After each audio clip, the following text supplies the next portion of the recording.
State bank of इंडियाला मी share holder या नात्याने काही माहिती मागितली।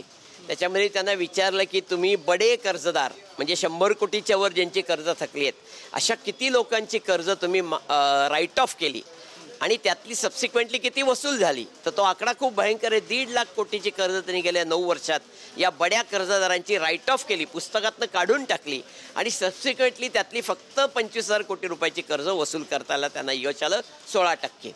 त्याही पुढे मी त्यांना असं विचारलं होतं की कारण आता स्टेट बँकेसकट सगळ्या बँका असं म्हणतात की आम्ही या सगळ्या कर्ज बुडव्यांना आम्ही कोर्टात खेचतो। NCLT नावाचं विशेष कोर्ट केंद्र सरकारने त्याकरता स्थापन केलं आहे आणि तिथं जाऊन आम्ही वसुली करतो। त्यांना विचारलं गेल्या 8 वर्षात तुम्ही किती लोकांना फरफटत त्या NCLTत नेलं, किती कोटीचे दावे दाखल केले आणि किती ॲक्च्युअली ताब्यात आले तुमचे किंवा वसुली झाली। ते आकडे फार भयंकर आहेत। 279 केसेस त्यांनी NCLTच्या कोर्टात नेल्या आणि त्याच्यात 1,44,000 कोटीचे दावे लावले त्यांनी आणि दुर्दैव असं आहे त्यातले जेमतेम 50,000 कोटी वसूल झाले। 96,000 कोटीच्या रकमेवर SBIने पाणी सोडलं व्हर्च्युअली। ते पैसे अक्षरशः बुडाले, हवेत उडून गेले असं म्हणायला हरकत नाही। पण मी त्यांना म्हटलं की हे कोणाच्या केसेस होत्या, त्यांची नावं त्या कंपनी असोत व्यक्ती असोत ती द्या। तर स्टेट बँकेने मला असं सांगितलं की आमचा त्यांच्याशी गुप्ततेचा करार आहे, त्यामुळे ही नावं काय आम्ही देणार नाही।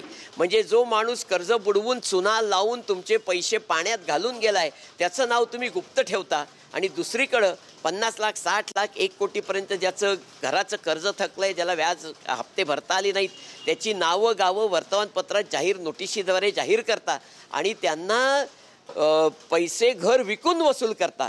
म्हणजे त्याचे अब्रूही जाते आणि त्याचं घरही जातं आणि इकडं बँकेचे पैसेही गेले आणि त्या लोकांची अब्रू मात्र वाचली। हे अतिशय दुटप्पीपण आहे। मला असं वाटतं की या बड्या लोकांची कर्ज अशा प्रकारे बँकेने जे पाण्यात घालून टाकली ते पैसे, त्याच्यामागे बँकेचं संचालक मंडळाचा मोठा हात असला पाहिजे आणि ते उघडकीला येऊ नये म्हणून ती नावं बँक देत नसावी असा माझा अंदाज आहे।